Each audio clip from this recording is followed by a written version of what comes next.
Hi அஸ்ஸலாமு அலைக்கும் to all. Welcome to my channel. இன்றைக்கி நம்ம என்ன பார்க்க போகிறோம் பார்த்தீங்க அப்படின்னா ஆகஸ்ட் 7. அதாவது இன்றைக்கி நம்ம நோட்டீஸ் போர்டில் ஷங்கர் சார் எந்த அளவுக்கு இம்பார்ட்டண்ட்டான ஒரு அனௌன்ஸ்மெண்ட் கொடுத்துருக்காங்க, அந்த அனௌன்ஸ்மெண்ட்டில் என்ன விஷயம் இருக்குது அப்படிங்கிறத பற்றிய ஒரு டீட்டெயிலான வீடியோ தான் இப்போ நம்ம பார்க்க போகிறோம். வாங்க வீடியோக்குள்ளே போகலாம். வித்ட்ரா ரெக்வஸ்ட் கொடுத்து எல்லாமே முடிஞ்சிருச்சு. இனி நம்ம வேலை செஞ்சு அடுத்த மாதம் தான் நம்மளுக்கு வித்ட்ரா ரெக்வஸ்ட் கொடுக்கக்கூடிய சான்ஸ் கிடைக்கும் அப்படின்னு சொல்லியிருக்காங்க. இப்போது வித்ட்ரா ரெக்வஸ்ட் கொடுக்கறதுல 2 டைப் இருக்குது. என்ன அப்படின்னா, இப்போ நம்ம ஒரு மாதம் கழித்து நம்மளுக்கு வித்ட்ரா ரெக்வஸ்ட் கொடுக்கக்கூடிய அந்த வாய்ப்பு வரும் பொழுது, இன்கேஸ் நம்ம நடுவில் லீவ் எடுத்திருந்தோம் அப்படின்னா, நம்ம எந்த டீம் செலக்ட் பண்ணிப்போமோ அந்த டீமுக்கு மந்த்லி சேலரி அப்படின்னு ஒன்று ஃபிக்ஸ் பண்ணியிருக்கு இல்லையா, அந்த ஃபிக்ஸ்டு அமௌண்ட்டை நம்மளால் ரீச் பண்ண முடியாத காரணத்தினால அந்த வித்ட்ரா ரெக்வஸ்ட் கொடுக்கக்கூடிய சான்ஸை நம்மளால் யூஸ் பண்ண முடியாமல் போகலாம். இதனால் நம்ம அதுக்கு அடுத்த மாதம் கொடுக்குற வித்ட்ரா ரெக்வஸ்ட்டில் தான் நம்ம ரெக்வஸ்ட் கொடுக்க முடிகிற ஒரு வாய்ப்பு வரலாம் அப்படின்னு சொல்லியிருந்தாங்க. செகண்ட் டைப் என்ன பார்த்தீங்க அப்படின்னா, நம்மளுக்கு அந்த மந்த்லி சேலரியோட லிமிட்டை நம்ம டச் பண்ணிட்டாலே போதும், நம்மளுக்கு வித்ட்ரா ரெக்வஸ்ட் கொடுக்கக்கூடிய அந்த சான்ஸ் நம்மளுக்கு கிடைக்கும் அப்படின்னு சொல்லியிருந்தாங்க. இந்த 2 ஆப்ஷனில் நம்மளுக்கு பெரும்பாலும் செகண்ட் ஆப்ஷன் தான் நம்மளுக்கு வரும். அதாவது நம்ம மந்த்லி சேலரி லிமிட்டை நம்ம டச் பண்ணிட்டாலே நம்மளுக்கு வித்ட்ரா ரெக்வஸ்ட் கொடுக்கக்கூடிய சான்ஸ் கிடைக்கும் அப்படிங்கிற இந்த ஆப்ஷன் தான் நம்மளுக்கு பெரும்பாலான செயல்முறைக்கு வரப்போகுது அப்படின்னு சார் சொல்லியிருக்காங்க. கமாண்டர்கிட்டையும் மேலும் sbo.tv@gmail.comக்கும் மெசேஜ் செய்தவர்களுடைய அந்த லிஸ்ட் இருக்குங்க இல்லையா, நான் இந்த டீம் செலக்ட் பண்ணணும், அந்த டீம் சேல்ஸ் டீம் செலக்ட் பண்ணணும், ப்ரொமோஷன் டீம் செலக்ட் பண்ணணும், ஆனால் இன்கேஸ் நான் இந்த டீமை செலக்ட் பண்ணிட்டேன், எனக்கு மாற்றி கொடுங்க, இந்த மாதிரியான இஷ்யூஸ் இருக்கிறவங்க எல்லாம் நேற்று கமாண்டர்களையும் மேலும் கமாண்டர்களை தொடர்பு கொள்ள முடியாதவங்க sbo.tv@gmail.comக்கும் மெசேஜ் பண்ணுங்க அப்படின்னு சொல்லியிருந்தாங்க. அப்படிப்பட்டவர்களுடைய லிஸ்ட் எடுத்து மெதுவாக அதை சரி செஞ்சு தருவாங்க அப்படின்னு சொல்லியிருக்காங்க. இந்த லிஸ்ட்டில் உள்ளவங்க இப்போ வித்ட்ரா ரெக்வஸ்ட் கொடுக்க முடியாது, ஆனால் அவங்களுடைய வேலட் அமௌண்ட்டும் அதே சமயம் 0 ஆகாது. அனைத்து பேமெண்ட் வேலைகளும் முடிஞ்சதுக்கு அப்புறம் தான் இந்த லிஸ்ட் கேட்டகரியில் இருக்கிறவங்களுக்கு வித்ட்ரா ரெக்வஸ்ட் கொடுக்கக்கூடிய சான்ஸ் கிடைக்கும். இன்னைக்கு காலையில் வரை யாரெல்லாம் ரெக்வஸ்ட் கொடுத்துருக்காங்களோ அவங்களுடைய ரெக்வஸ்ட் மட்டும்தான் ஏற்றுக்கொள்ளப்படும். இனிமேல் நீங்கள் ரெக்வஸ்ட் கொடுத்தீங்கன்னா அது கண்டிப்பாக ஏற்றுக்கொள்ளப்படாது அப்படின்னு சார் சொல்லியிருக்காங்க.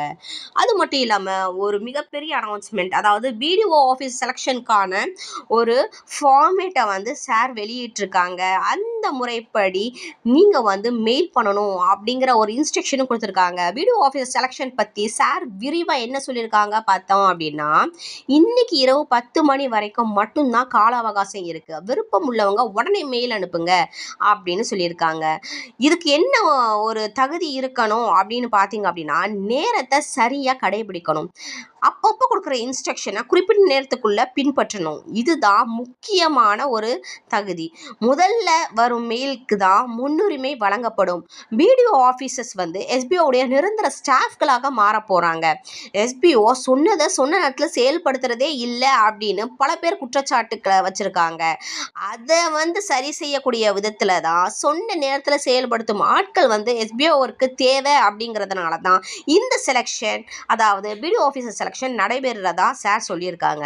ரெஜிஸ்டர் மெயில் ஐடி மூலமாக கீழே உள்ள மெயில் ஐடிக்கு கொடுக்கப்பட்ட ஃபார்மேட்டில் நீங்கள் மெயில் அனுப்பணும் அப்படின்னு சொல்லியிருக்காங்க. பிடிஓ ஆஃபீஸர் செலெக்ஷனுக்கான அந்த ரூல்ஸ் என்ன பார்த்தீங்க அப்படின்னா, mail@sbogroup.org இதுக்கு தான் நீங்கள் மெயில் அனுப்பணும். எந்த ஃபார்மேட்டில் மெயில் அனுப்பணும் பார்த்தீங்க அப்படின்னா, உங்கள் நேம், உங்களுடைய ஜெண்டர், அதாவது ஆணா பெண்ணா, உங்களுடைய வயசு, உங்களுடைய ஸ்டாஃப் ஐடி, அது மட்டும் இல்லாமல் உங்களுடைய டிரெக்ட் ரெஃபரல் கவுண்ட் 10க்கு மேலே இருக்கணும் அப்படின்னு சொல்லியிருக்காங்க. கண்டிப்பாக உங்களுடைய ரெஃபரல் கவுண்ட் 10க்கு மேலே இருந்தால் தான் இதுக்கு நீங்கள் மெயில் அனுப்புறதுக்கு தகுதி உடையவங்க. இன்கேஸ் நான் நியூ மெம்பர் சார், ஆனால் எனக்கு இன்ட்ரெஸ்டட் இருக்குது அப்படிங்கிற பர்சன்ஸும் நீங்கள் என்ன பண்ணலாம் அப்படின்னா இந்த மெயில் அனுப்பலாம். அது மட்டும் இல்லாமல் கரண்ட் ஆக்குபேஷன், அதாவது இப்போ நீங்கள் என்ன வேலை செஞ்சிட்ருக்கீங்க, உங்களுடைய குவாலிஃபிகேஷன், அதாவது உங்களுடைய அந்த படிப்பு சம்மந்தமான உங்களுடைய தகுதி என்ன அப்படிங்கிறத மென்ஷன் பண்ணணும். உங்களுடைய டிஸ்ட்ரிக்ட், அதுக்கப்புறம் ஸ்டேட் உங்களுடைய contact number and WhatsApp number. ஒரே நம்பராக இருந்தாலும் பிரச்சனை இல்லை, இல்லை எனக்கு காண்டாக்டுக்கு வேறு நம்பர், வாட்ஸ்அப்புக்கு வேறு நம்பர்னாலும் நீங்கள் கரெக்டாக இதில் மென்ஷன் பண்ணுங்கள். அண்ட் காண்டாக்ட் இமெயில் ஐடி, உங்களுக்கு இப்போ காண்டாக்ட் பண்ணணும்னா எந்த இமெயில் ஐடியில் காண்டாக்ட் பண்ணணுமோ அந்த இமெயில் ஐடி நீங்கள் வந்து இதில் மென்ஷன் பண்ணணும். அதே சமயம் எஸ்பிஓ ரெஜிஸ்டர் இமெயில் ஐடியையும் இதில் வந்து நீங்கள் மென்ஷன் பண்ணணும். ரெண்டுமே ஒரே மெயில் ஐடியாக இருந்தால் ரொம்பவுமே சந்தோஷம். இல்லாத பட்சத்தில் நீங்கள் வந்து கரெக்டாக ரெஜிஸ்டர் இமெயில் ஐடியை இதில் வந்து மென்ஷன் பண்ணுங்கள். இதில் முக்கியமான விஷயம் என்னென்னா, நீங்கள் ரெஜிஸ்டர் மெயில் ஐடியில் இருந்து மெயில் அனுப்பினா மட்டும்தான் அந்த மெயில் ஏற்றுக்கொள்ளப்படும் அப்படிங்கிறது தான் உண்மை. அதுக்கு அடுத்து என்ன பார்த்தீங்கன்னா, how many hours spent per day, அதாவது ஒரு நாளைக்கு நீங்கள் எவ்வளோ நேரம் ஸ்பெண்ட் பண்ணுவீங்க அப்படின்னு ஒரு கொஷின் கேட்டிருக்காங்க. இதில் குறைஞ்சது 3 மணி நேரம், அதிகபட்சமாக 5 மணி நேரம் நம்ம வந்து ஒர்க் பண்ண வேண்டி இருக்கும். இந்த மாதிரி என்னால் ஒர்க் பண்ண முடியும் அப்படிங்கிற பர்சன்ஸ் மட்டும் வந்து நீங்கள் வந்து மெயில் பண்ணுங்க அப்படின்னு சார் வந்து ரொம்பவே ஸ்ட்ரிக்டாக சொல்லியிருக்காங்க. அந்த நேரம் எதுக்குள்ளே பார்த்திங்க அப்படின்னா, காலையில் 7 மணிலேருந்து நைட்டு 9 மணி வரைக்கும் இந்த டைமில் தான் நீங்கள் வந்து ஆக்டிவாக இருக்கணும். மேக்ஸிமம் வந்து ஒரு 5 ஹார்ஸ் உங்களுக்கு வந்து ஒர்க்கிங் ஹார்ஸாக இருக்கும் அப்படின்னு வந்து சொல்லியிருக்காங்க. இப்படி என்னால் முடியும் அப்படிங்கிற பர்சன்ஸ் மட்டும் யோசித்து நீங்கள் வந்து கரெக்டாக மெயில் பண்ணுங்கள். அது மட்டும் இல்லாமல் லைவ் மீட்டிங்கில் உங்களால் அட்டன் பண்ண முடியுமா அப்படிங்கிற ஒரு கொஷின் இருக்குது. இதுக்கு வந்து எஸ் அப்படிங்கிற பர்சன்ஸ் தான் நீங்கள் வந்து மெயில் அனுப்பணும் அப்படின்னு சொல்லியிருக்காங்க. குறைஞ்சது மாதத்துக்கு ஒரு முறை வந்து மீட்டிங் இருக்கலாம், மேபி இருக்கலாம் அப்படின்னு சொல்லியிருக்காங்க. இல்லைனா 3 மாதத்துக்கு ஒருக்கா மீட்டிங் இருக்கலாம். மீட்டிங் வந்து எந்த இடத்துல வந்து நடக்குதோ அந்த இடத்த அவங்க மென்ஷன் பண்ணுவாங்க. அப்படி மென்ஷன் பண்ணக்கூடிய இடத்துல நம்ம லைவாக மீட்டிங் அட்டன் பண்ணணும். இதுதான் வந்து ரொம்பவுமே முக்கியமான விஷயம். இன்கேஸ் நம்ம தொடர்ந்து 3 மீட்டிங்கை ஒருத்தர் வந்து மிஸ் பண்ணிட்டாங்க அப்படின்னா அவங்க இந்த பதவியிலேருந்து கண்டிப்பாக விலக்கப்படுவாங்க. இது எல்லா ரூல்ஸுக்கும் ஓகே அப்படின்னா நீங்கள் வந்து மெயில் வந்து சென்ட் பண்ணுங்க அப்படின்னு சொல்லியிருக்காங்க. அதுக்கப்புறமா can you guide the people who work under you, அதாவது உங்களுக்கு கீழே ஒர்க் பண்ணுறவங்களுக்கு உங்களால் கைட் பண்ண முடியுமா அப்படிங்கிற கொஷினுக்கு நீங்கள் வந்து எஸ் அப்படின்னு பதில் சொல்லக்கூடிய நபர்களாக இருந்தால் மெயில் அனுப்புங்க. ஏன்னா அங்கே நிறைய டவுட் கேட்பாங்க, நிறைய கொஷின்ஸ் கேட்பாங்க. அது எல்லாத்துக்குமே தெளிவான பதில் வந்து கொடுக்கக்கூடிய நபர்கள் தான் வீடியோ ஆஃபீஸர் செலெக்ஷனுக்கு தகுதியான மெம்பர்ஸ் அப்படிங்கிறது முக்கியமான விஷயம்.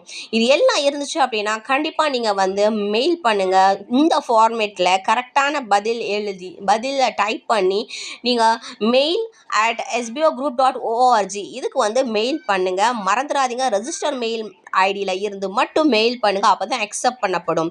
குறிப்பு என்ன பார்த்தீங்க அப்படின்னா, இந்த ரூல்ஸை எல்லாத்தையும் அக்செப்ட் செஞ்சு தகுதி இருந்துச்சுன்னா மட்டுமே மெயில் அனுப்புங்க. மீறி தவறான நபர்கள் இதில் வந்து ரூல்ஸ் வந்து அக்செப்ட் பண்ண முடியாத நபர்கள் வந்து மெயில் அனுப்புனீங்க அப்படின்னா அவங்க உடனே சஸ்பெண்ட் செய்யப்படுவாங்க அப்படிங்கிறத மறந்துடாதீங்க.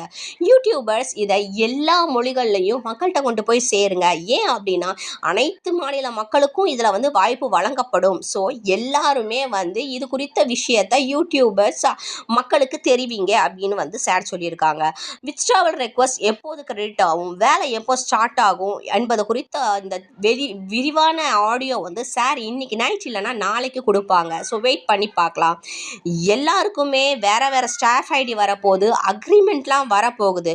நோட்டீஸ் போர்டை ஃபாலோ பண்ணால் மட்டும்தான் நீங்கள் தெளிவு பெற முடியும். இல்லை அப்படின்னா உங்களுக்கு குழப்பம் தான் ஏற்படும். முடிவு உங்கள் கையில். யாரும் குரூப்பில் கேட்கும் கேள்விகளுக்கு பதில் சொல்லாதீங்க. நோட்டீஸ் போர்டில் போய் ஆடியோ கேளுங்க அப்படின்னு நீங்கள் சொல்லுங்கள். அவங்க நோட்டீஸ் போர்ட் ஃபாலோ பண்ணுற அளவுக்கு நீங்கள் வந்து அவங்கள கொண்டுட்டு வாங்க அப்படின்னு சார் சொல்லியிருக்காங்க. இதுதான் இன்றைக்கி கொடுத்த ஆடியோடைய ஃபுல் ப்ரீஃபான ஒரு எக்ஸ்ப்ளனேஷன். இதை தவிர சார் நோட்டீஸ் போர்டில் நிறைய விஷயங்களை வந்து ஷேர் பண்ணியிருக்காங்க. உடனே நோட்டீஸ் போர்ட் நீங்கள் கேட்கல அப்படின்னா உடனே போய் கேளுங்க, உங்களுக்கு ஒரு தெளிவு பிறக்கும். இந்த வீடியோ உங்களுக்கு யூஸ்ஃபுல்லாக இருந்திருக்கும் அப்படின்னு நான் நம்புகிறேன். வீடியோ பிடிச்சிருந்துச்சு அப்படின்னா kindly subscribe, like, share, comment and support my YouTube channel. Thank you and thank you so much to all.